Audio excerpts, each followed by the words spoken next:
Olá pessoal, sejam todos bem-vindos a mais uma disciplina do curso de Letras em Inglês, Análise do Discurso. Nessa disciplina nós vamos estar tratando de um ponto muito importante que é a relação do discurso com a identidade. Para essa aula nós pensamos de fazer uma revisão dos principais aspectos da análise do discurso, que é o professor Raimundo, professor formador.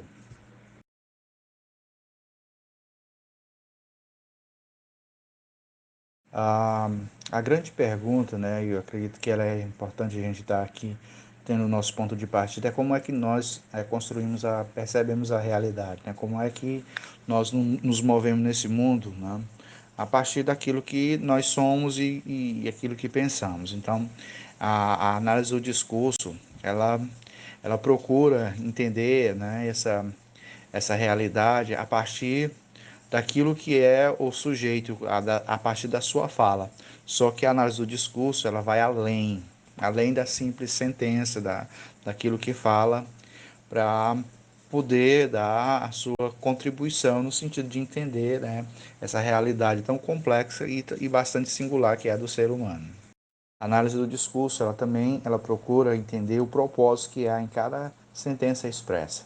Quando nós emitimos uma sentença ou expressamos uma fala, geralmente essa fala ela tem vários significados, ou outros significados além daquilo que está ali escrito. Então, ela procura compreender o que está por trás da sentença, o que está por trás da intenção.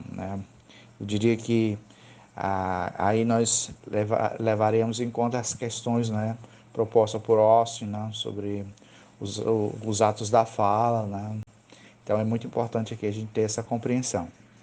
Além dos atos da fala de Austin, nós também vamos de alguma maneira estar ainda vendo essa questão das implicaturas do Grice, que nos trouxe, nos deu uma grande legado, achado de pesquisa sobre o que realmente está implícito nas falas dos sujeitos, quando eles travam uma conversa. Então, esses dois pontos aí, os atos da fala e as implicaturas, elas são importantes para a gente dar o nosso pontapé inicial na nossa discussão aqui, sobre essa relação do discurso com a identidade.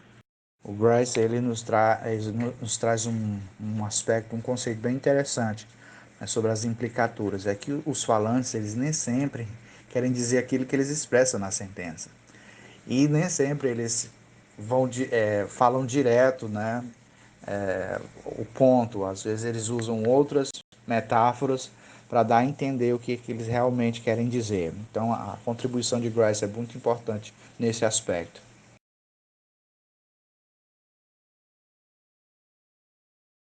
Trouxe um outro exemplo aqui. A pessoa diz, do you like linguistics?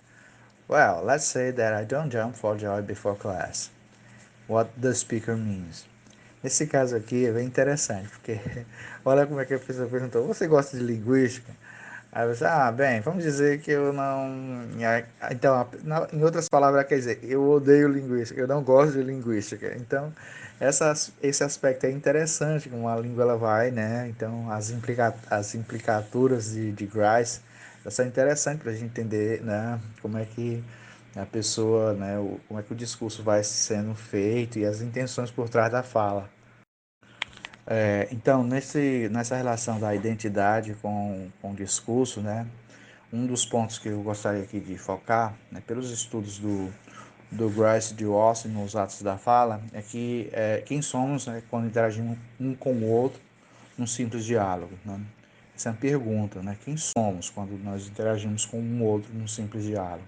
Eu imagino que essa pergunta ela nos leva a pensar quem é o sujeito quando está falando. Então, três pontos eu gostaria aqui de traçar, dessa relação do discurso com a identidade.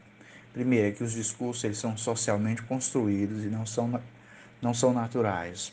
Ou seja, eles são, na verdade, criações da linguagem. A linguagem ela tem um papel muito importante, de fazer os discursos. Então, o segundo ponto é que as pessoas são o que são por causa da maneira como falam, não por causa do que elas já são. Ou seja, a fala ela revela muito aspectos sobre quem é esse sujeito, né? E as identidades sociais, por último, não são pré-definidas, mas são formadas no uso da linguagem nas várias outras maneiras pelas quais mostramos quem somos, o que pensamos, valorizamos e sentimos. Então, esses pontos eles são importantes para a gente correlacionar. Seria uma frase be here around 9. Quando os interlocutores estão em um determinado contexto e alguém chega assim, olha, be here around 9, provavelmente essa frase, a forma como ela está, ela revela uma relação de poder entre um dos participantes. Quem fala tem maior poder, né? Aí seria, por exemplo, um dono da empresa, né? Falando, dando uma ordem, né? Ele poderia muito bem também falar assim, oh, could you be here around 9? Ser mais polido, né? Mas mesmo assim essa relação ainda seria reconhecida. Como a gente percebe, né, que as falas, elas revelam muito sobre quem é que fala, quem é o sujeito que está ali, né? Então, por exemplo, na mesma frase, ó, if you could be here around 9, that would be great. Ah, essa frase também ela revela muita coisa, a forma como ela vai ser, a entonação como ela vai ser também colocada. Então, a análise do discurso, ela tem essa capacidade, de nos ajudar a entender o que há por trás da fala, como ela vai também se construindo nas relações. Né? Muito interessante pensar nisso daí. Eu trouxe também esses exemplos aqui para você perceber também nessa relação de hierarquia e tudo. Né? Imagina assim que a pessoa chega na sala de aula, né, e está bastante atrasada. Né? E o professor, por exemplo, ao invés de cumprimentar o aluno, né, quando ele cumprimenta, ele vai dizer good evening, né, ao invés de falar good afternoon. E o sujeito responde, o aluno, good afternoon. Esse good evening, na verdade, ele no contexto aí, ele vai revelar, tipo assim, uma repreensão, né, no caso aí, como você percebe, então, aí mostrando também, né, essa relação, né, de poder, né, que há entre estudante, professor, né? Às vezes a gente vê muito isso. Né? Então essa fala aí eu achei interessante. A mesma coisa acontece com essa pergunta aí, do you know what time it is?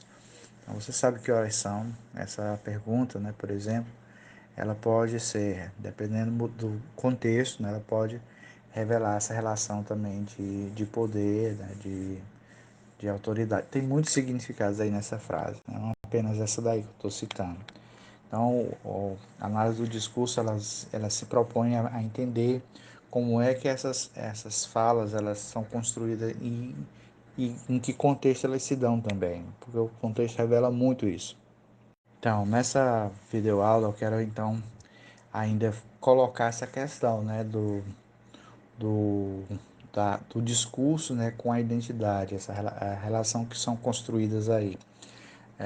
Então, a questão de quem está falando e a incorporação de outras vozes e textos são preocupações de estudo sociológico, linguístico e literário, muitas das quais passam necessariamente pela análise do discurso. Para você ver a importância da análise do discurso, né, para essa compreensão das relações, né, humanas. A análise do discurso ela também examina como o discurso é moldado pelas relações entre os participantes. Muitas vezes, a forma como um participante revela, fala, vai mostrar as relações que ali se estabelecem, né? Ou também de submissão, de opressão, né, nesse sentido aí. E a análise do discurso também ela considera os efeitos que o discurso tem sobre a identidade e as relações sociais. Né? Eu lembro que quando eu visitava ali uma comunidade, né, de quilombos, remanescente de quilombo, né?